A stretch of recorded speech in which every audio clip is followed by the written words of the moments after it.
All right, good morning till we figured out a little bit. For those of you, first of all, thank you very much. For those of you who are attending for the second day, I was lucky enough to open the conference, the first panel discussion yesterday. And for those who are attending today for the first time, myself, Kamran Khan, I've been associated with the food and beverage industry, restaurants particularly, for past almost 23 years, based out of Saudi Arabia.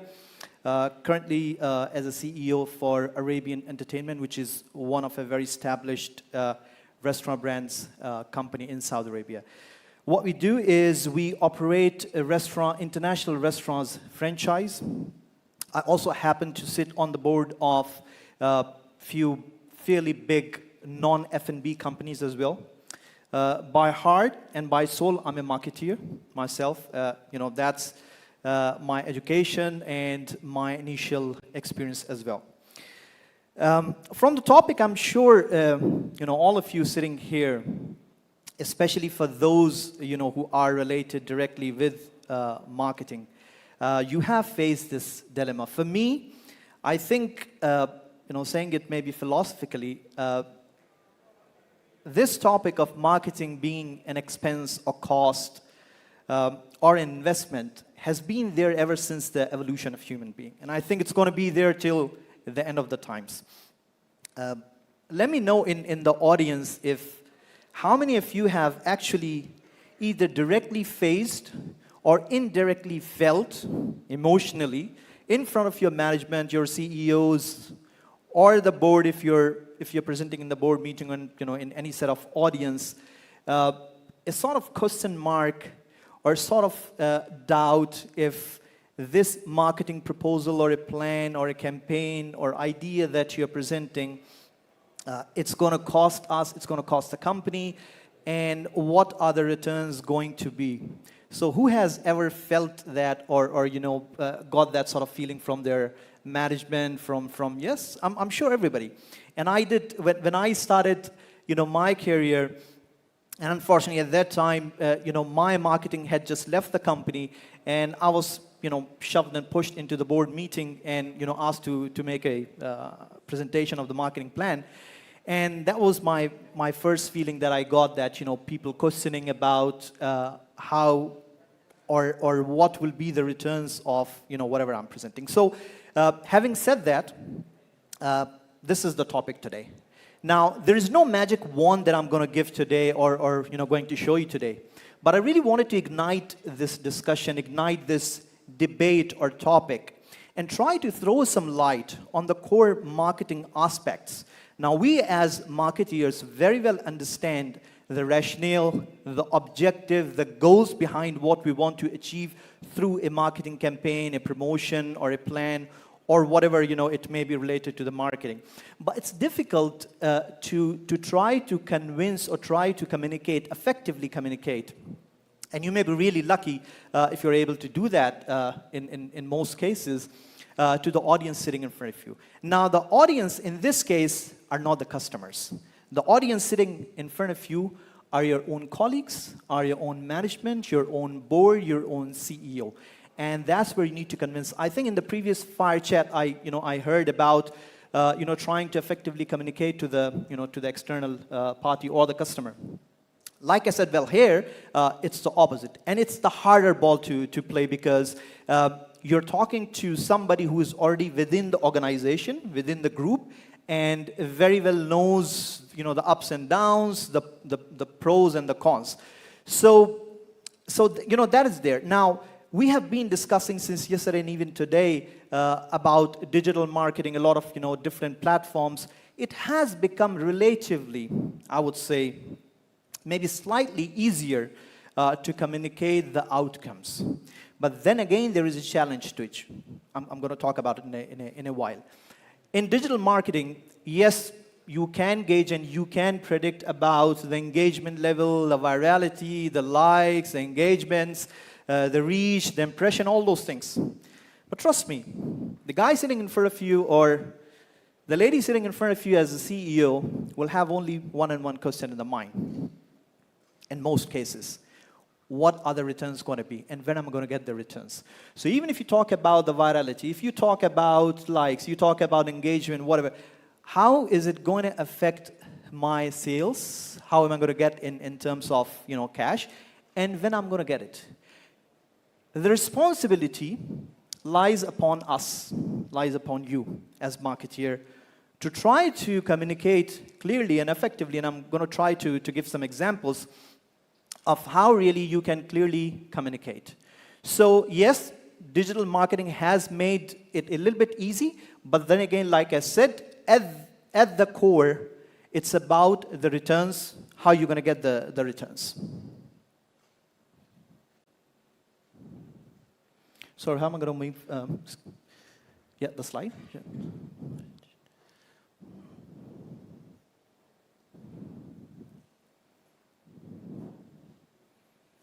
Just center one, yeah? Okay, so this for the front, right, yeah. Thank you. All right, so I think we just briefly spoke about the dilemma, the challenges. That's why I put the topic of the slide, let's bore ourselves. So anybody would like to give a definition of marketing? And I know somebody was saying, like, I hope nobody discusses the definition of marketing, since this is a marketing conference, it's so basic. But let's hear some, if anybody of you would like to share any interesting definition about marketing. Anything? Anybody? Yeah? Leverage people? Yeah? Leverage people eyes? Yeah? Anybody else? Okay. So it could be about, effective selling your product, brand awareness, positioning. It's about, promoting your brand. There could be many, many definitions. And then there could be the typical Philip Kotler kind of, marketing definitions. But if we really have to summarize, and that's my own, I would say, definition, that I have experienced, or the summary of my over 2 decades of marketing and leadership experience, if we really have to summarize it in one word, what marketing does. And the next slide that I'm going to show you, that one word fit any definition of marketing that you have ever heard, learned, read, or experienced into that one word, and that's exactly what we're doing, and that's exactly what marketing stands for. Persuasion. You try to persuade. You try to convince.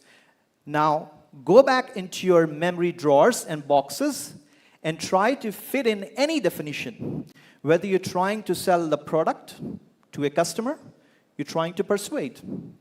You're trying to communicate your marketing plan to your boss, you're trying to persuade. You're trying to make brand awareness to the market. It's a new product, new company, new brand, whatever it is. You're trying to persuade. So if you take this big bucket and funnel and name it as persuade, you can literally fit in everything, because that's what I at least experienced, and I'm sure if you, like I said, if you think back, that's all what we try to do. And we use different strategies, different tools, different mediums, different platforms, really trying to persuade.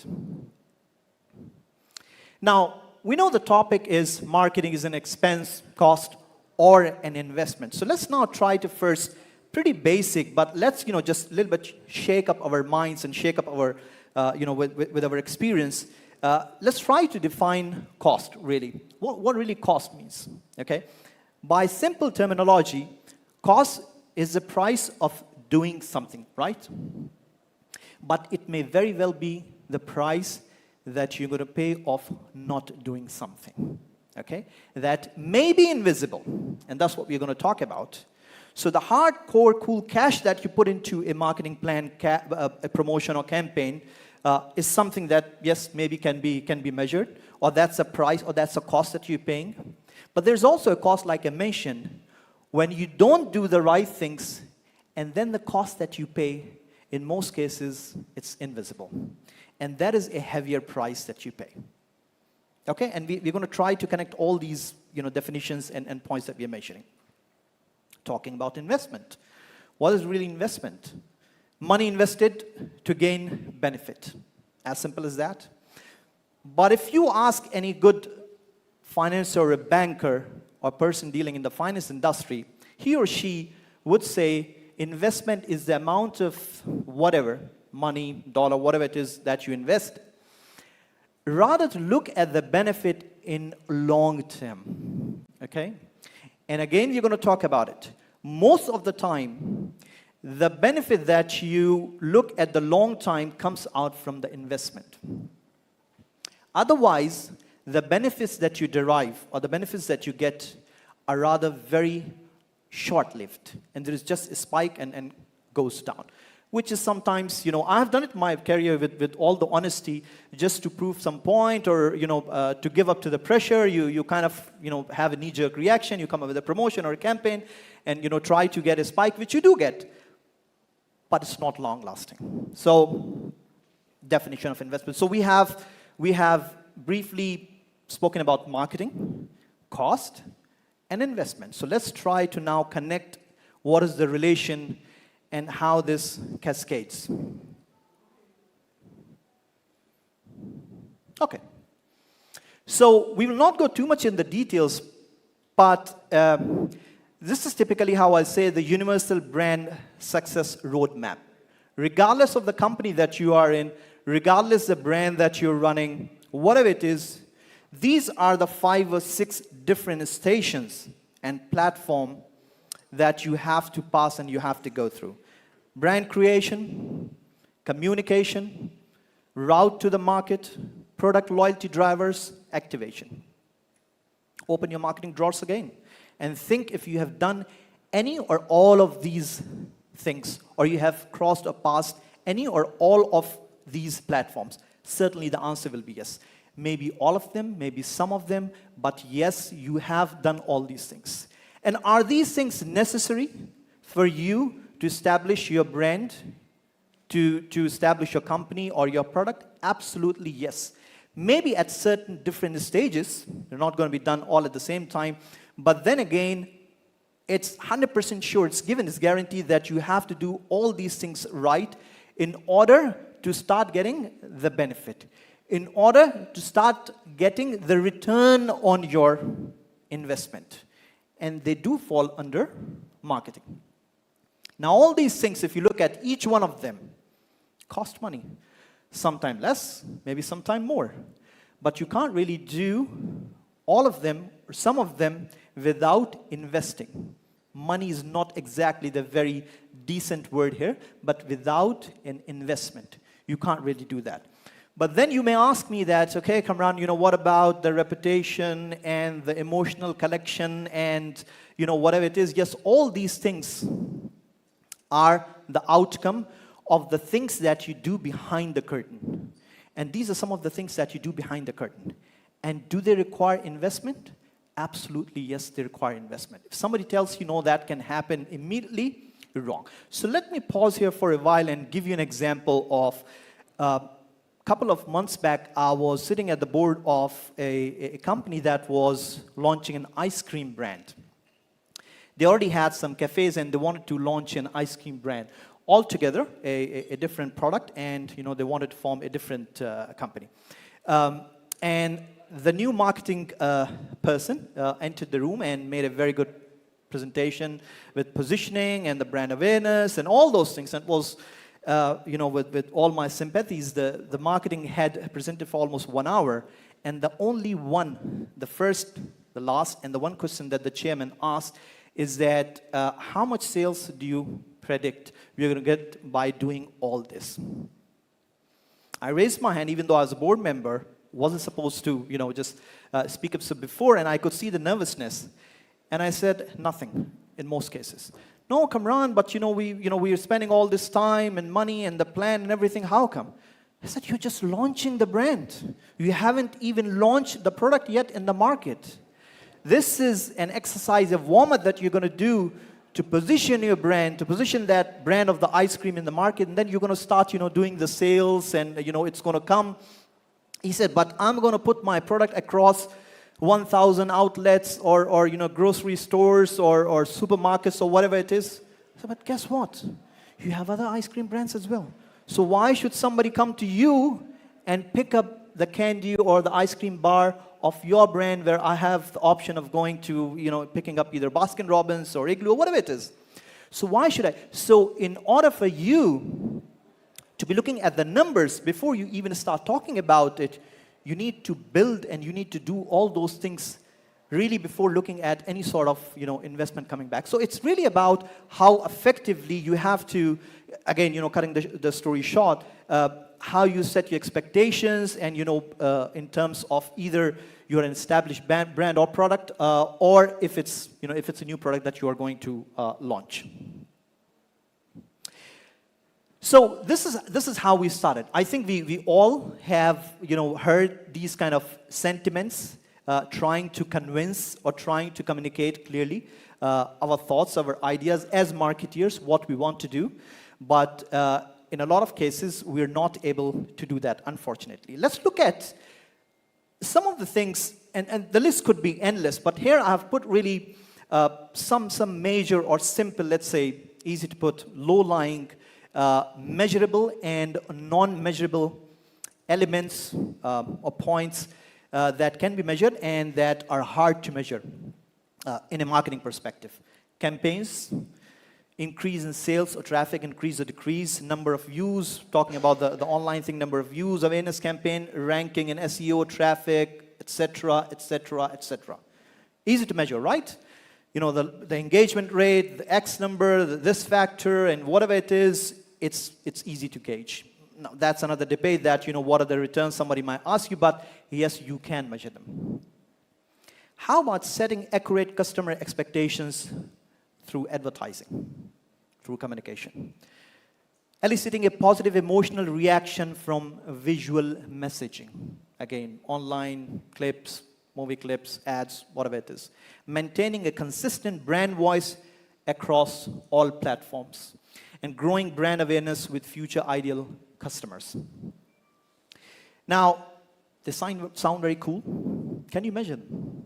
Some of you might say, yeah, Kamran, we can measure them. Okay, then I'm going to act on the devil's side and say, okay, how much is the return? And when am I going to get the return? What should be the answer? It's going to be tricky, right? So the debate between us could be endless. But let me give you, I shouldn't say the trick, but let me give you the relation. If you see there in between a ladder, I couldn't really get a nice picture of a bridge to fit in between those two, frameworks. But if you look at the ladder, both these are interconnected, absolutely interconnected. If there is somebody trying to convince you that you can achieve the left box without initially focusing on the right box, he or she is absolutely either misled, misleading, or not well qualified, guaranteed, period. Unless and until you have done things which cannot be measured in a way, you cannot really achieve or do the things that can be measured. If you do, they will be very short-lived, guaranteed, period. You will have a spike in sales or traffic, with all due respect, okay? Let me quote an example of influencers, okay? And some of you might be influencers, again, with all my full and due respect. And we have used them in our company. I've used them during my marketing days. So you operate a restaurant brand or a cafe or whatever it is, and you invite an influencer. He or she comes and takes a photo and video and promotes. What do you see? You see immediate spike in your sales. Traffic going up, people coming, talking about it, sharing or whatever it is. And then what happens after 2 days, 3 days, 4 days, 5 days, 6 days, a week? Pew, starts going down back again, or again leveling down. The reason is, even though you may be a very strong product or company, but the fact of the matter is that you got a spike. To top it, if you're offering your service, your product is not even good, then it's even bad, because all what you have done is that you're happy as a CEO or the owner of the company that you got all these number of customers and the sales went up. But guess what? You invited these customers or people to come and experience your not so good product or brand and go out and typically talk to 10 more people. So what have you essentially done? You've seen this spike, but you have shot yourself. Point blank range. So unless and until you do things right, properly, that perhaps are hard to measure, that's what I've mentioned here, they're hard to measure, you cannot really get a sustainable outcome when it comes to the measurable things. Why is it considered a cost then? And we have heard it many times in the boardrooms. Then again, we go back to the question. So yeah, but again, we have to invest $50,000 or $20,000 or $5,000 or whatever it is. So what really is the outcome? If we as marketeer have sit on both sides of the table, I've been a marketeer for many, for a decade and a half, and then I'll sit across on this side of the table as a CEO, and now I'm talking to my marketing lady, and she's trying to explain me, and I do throw some challenges, for the person to grow again. But again, what really is my benefit if you as my marketing person are going to invest such and such amount? If you are not able to, or if you have not clearly defined your goals, problem one, red flag. Unclear return on investment prior to the spend in whatever way. Do not confuse me, the return investment I'm saying by the number of customers. There could be things which can or which may not be measured like we just discussed, right? But then you have to make it clear to your management, to your board, to your CEO, to your colleagues that this is the outcome that I'm looking at or the ROI that I'm looking at.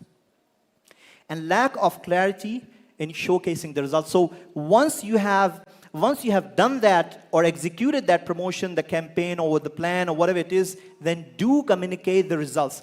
Sometimes we are kind of either so overexcited over the board or so depressed that we actually forget or do not properly communicate the outcome or the results. And then again, it leads or it cascades to wrong expectations. The onus lies on you. The onus lies on us. For us to clearly define the goals, the ROI, is it going to be measurable, is it going to be not measurable, why you're doing, and then post that activity, you communicate the outcome.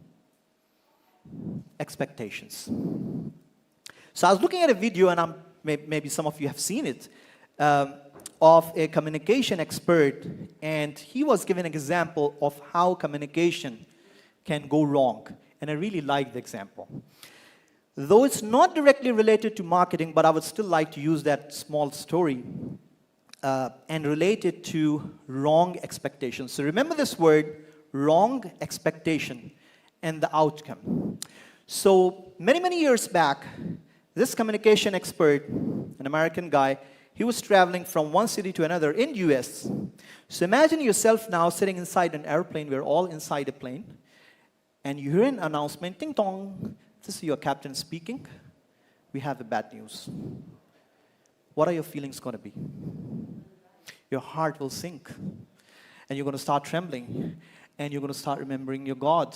You're going to start saying the prayers. Again, ding dong, this is your captain speaking. We have the bad news. Just received the news that President Kennedy has been shot. And everybody was like, thank God. Now, I think we all understand, we taking it in a light mode, but the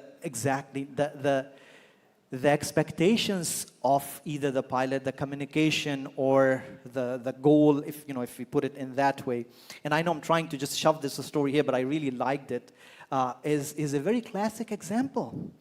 The wrong timing. The wrong expectation, wrong communication. Nothing could go more wrong than what this pilot did. By just saying, 40,000 above the sea level and telling that we have a bad news. So everybody felt very relieved. Well, thank God. Even though it was a bad news, but, we are safe.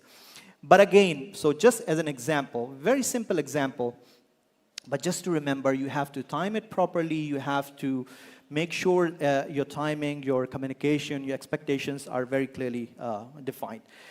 Marketing is becoming an ever-changing game, and I think this is what we have been discussing yesterday over, really some very interesting panel discussions, keynote chat sessions about that. It's an ever-increased changing. It's like a rat race. I even said it yesterday. Because of the competition, increasing competition, regardless of industry. If you're in digital marketing space, if you're in F&B, in your, whichever category you are. And also because of everyday evolving technology. So you need to make sure, remembering the topic again, that is investment of cost, just make sure you know what you're doing, you know what your KPIs are, and you know what your outcomes are, what the expectations. Set them right from the beginning. Let me give a very quick example here of what can be done. So I come from an F&B background, like I said, from a hospitality. So usually we make, in our part of the industry, money from how? From customers. Customers walking in and coming in and enjoying the food. So in a few years back, we had a situation where we were really behind our target budget, and there was no other way. We were trying things, promotions and everything, but the sales was really not picking up. So as a team, we came up with, this plan or thought or as an idea, very simple. We have heard about B2B. So as a restaurant, what we do is really do everything to invite customers. He said, okay, instead of inviting customers, we are going to go to the customers. How are we going to do that? We're not going to take a food tray and go out on the streets.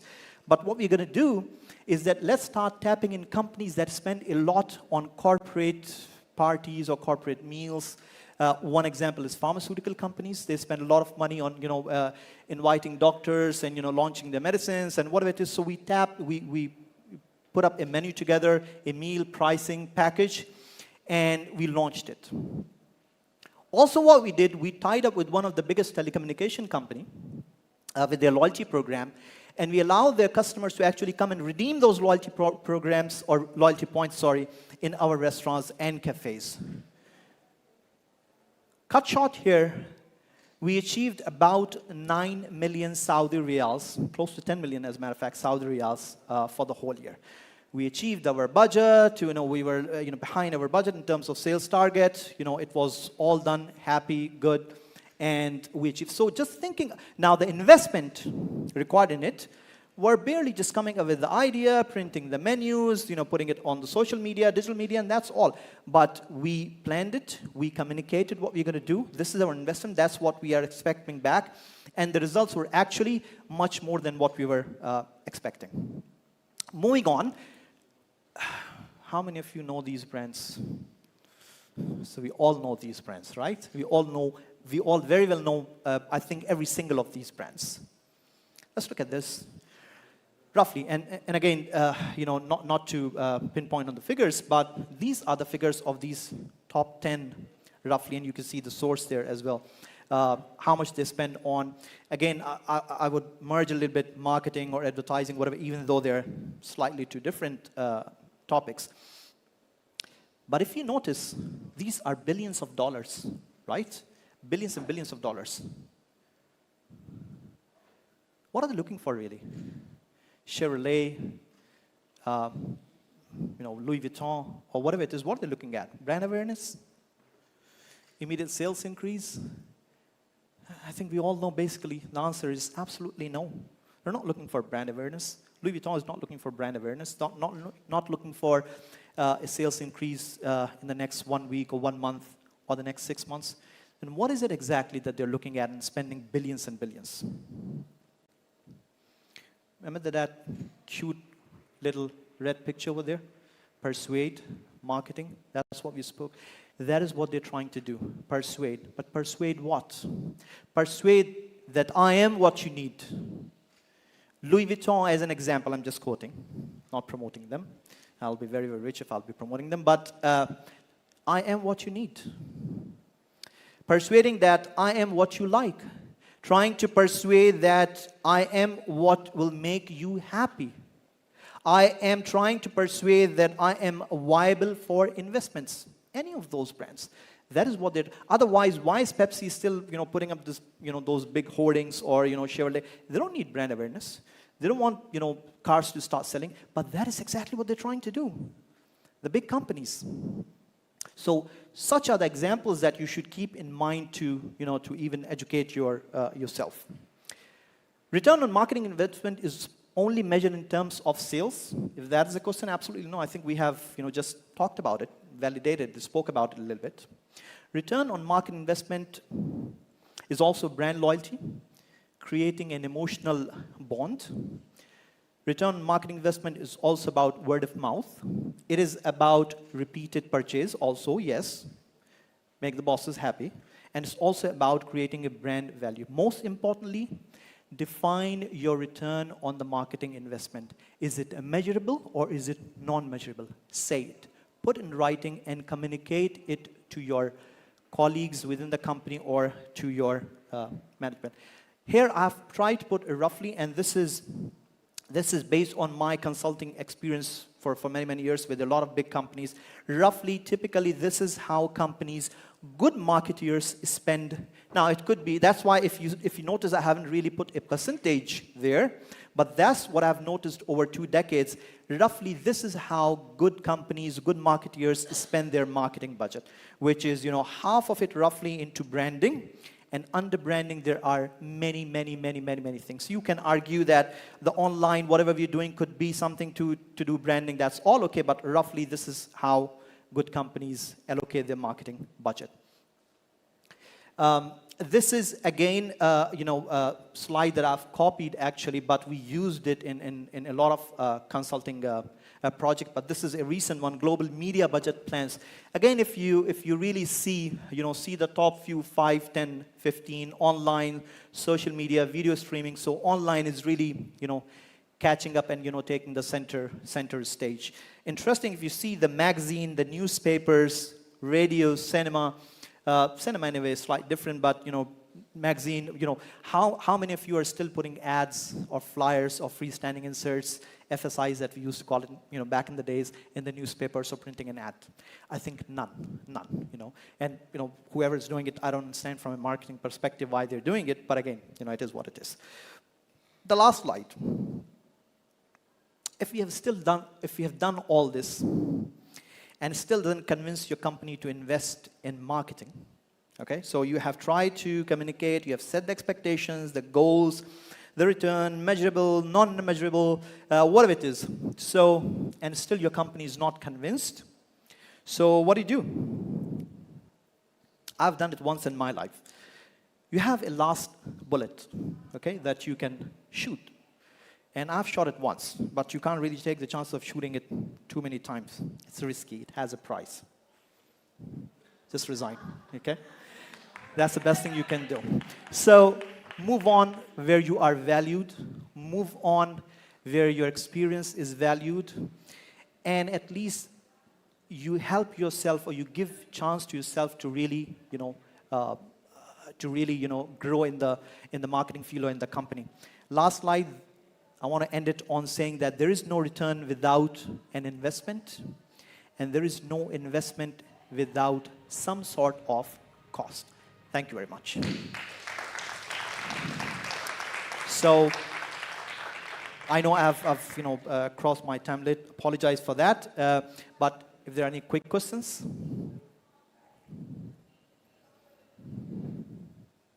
Yep.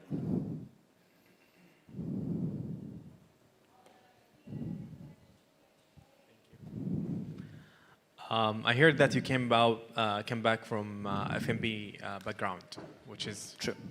I like it because we have some connections about that. I'm sure F&B marketing is totally different from other sectors, maybe. So what's your findings after all this experience? The best strategies that have been done, or the best practices that maybe your formula of success in F&B marketing? Okay, so if you notice, I did not nod my head in yes when you said that F&B marketing is maybe slightly different than maybe any other industry. And the reason I did not nod my head in yes, because it is not different. The tools may be different, the tactics may be different, but the basics, the core of marketing will always remain the same. Like we discussed, and of course the subject is long about positioning and segmentation, whatever it is, but you need to have these check boxes right first. You need to know what who is your customer. Is it the external customer? Is it your own management? Who is it really, your customer? So your target customer, and then you start positioning, you start, putting in those muscles in your brand, and, go the 10 steps or whatever it is. So all those check boxes needs to be checked first. So that's given. So there is nothing different in terms of what you do in marketing. Those things are given. I even said it in the opening session, panel session yesterday as well. Digital marketing, very strong tool, very, very strong tool. AI and all those things, extremely strong. But before you do that, you really need to know what you're trying to do. Who are you trying to target? What is the positioning? What your brand stands for? What is the connection you want to create? And then you use these beautiful, strong tools like ChatGPT and the other AI tools and the social media and the digital media. So if unfortunately we don't have time and we can have a discussion later on, but the basics remain the same. You need to figure out, make sure as marketeers that you set your expectations to yourself right first, and then you set the expectations right to the audience sitting. And then there are several things inside it that you can, inside the marketing Pandora box that you can talk about, like I said. So I know it's a little bit, short time to answer this, but I try to just, skim through the answer. Hi. First, I would really would love to thank you. It was very insightful discussions, and a lot I have learned. My question is about loyalty program. I came from previously from banking, and I move now in constructions. Into? Constructions. Okay. I had just recently, 2 days before, a big debate about, is it important, loyalty program in constructions companies? Is it important to what, sorry? To apply the loyalty program in construction companies. Okay. So let me talk about, are you done? Yeah, with the question? Okay. So with the bank, so I have dealt, from this side of the table, we have partnered with a lot of banks, with a lot of credit cards, with their loyalty programs. You've got to be careful. So first I'm going to talk about this. So you got to be careful, again, what the outcome you're looking for. Because if you're looking at, which again, we have experienced that, if you're looking at the people who have credit cards to come and redeem their points, or not redeem your points, come and get a discount at your restaurant or your cafe in the F&B for, well, guess what? If you have I'm sure you have an Amex or Visa or credit, whatever, or MasterCard. Yeah, so I'll come to that. So if what you want from these customers to come and get a 10% discount, you're gonna go to that restaurant if you like it or cafe anyway. So that really doesn't benefit. What benefits, and I'm talking about the F&B, what benefits is really if they come and redeem those points. That's where you're going to make the money. Talking about construction, depending on what it's a hard ball to play. But if you're in the construction industry, really, what sort of loyalty program that you could be looking at? Depending, are you on the contractor side? Are you on the any other side of the construction? It's also a big industry. But having a loyal fan base or customer base is never a losing deal, never, ever. We have done consulting. I haven't done consulting in any construction company, but I can guarantee that if you have a loyalty program, you need to, again, think about it, well-thought loyalty program, and whoever you're going to partner with in a construction company, whoever could be on the other side of the table, it will never be a loss, unless and until you don't plan your outcomes. So you really have to know what sort of return you're doing it. A lot of times, this is the biggest thing that I want to say, that a lot of times we just go ahead and do the loyalty program just for the sake of doing it.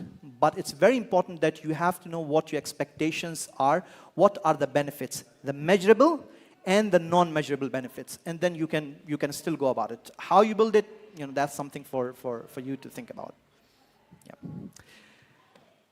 All right, thank you very much. I'm sorry, just Okay, quick one, if you can take Yes, it. hi. Hi. This is Sundus Hassouna, co-founder of Magnet Logistics Network. Actually, I have a fierce competition right now since another company, it's an old competitor launched a new brand. It's the same name, and they are doing some. So what recommendation can you tell me about to do this period for my marketing? And which industry are you in, you said? Logistics network. Logistics. Yes. And the problem is that there is somebody else, competitor in the market? Yeah, old. Okay. A new brand for an old competitor. Right. He's been in the market for more than 20 years. Right. Okay. So the quick answer to that, generally speaking, and across the industry that I've seen, market is always very open and very giving to new kid on the block. Always, they would come to love and try, be it an F&B, be it a logistics company, be it whatever it is. So you already have that first green tick and pass. What you need to do and make sure about that, I don't know what sort of logistics, again, is it 2PL or 3PL or 4PL, different in the logistics industry. Make sure you have, in your part of the industry, service is the most important thing. And constant communication. Because we deal with few of such, products or logistics company. Your service, make sure the service and constant communication with your clients is the key. And make sure you put this as a good case study to the new clients that you have already acquired or trying to acquire. That will do you the biggest favor that you can have. So just make sure you provide good service, constant communication, apart from so many other things, and make sure you build as a case study and you present it to the new clients that you're trying to acquire or you have already acquired. Very quick. And we can have a chat about it later on. But thank you very much. You've been a good audience. Thank you.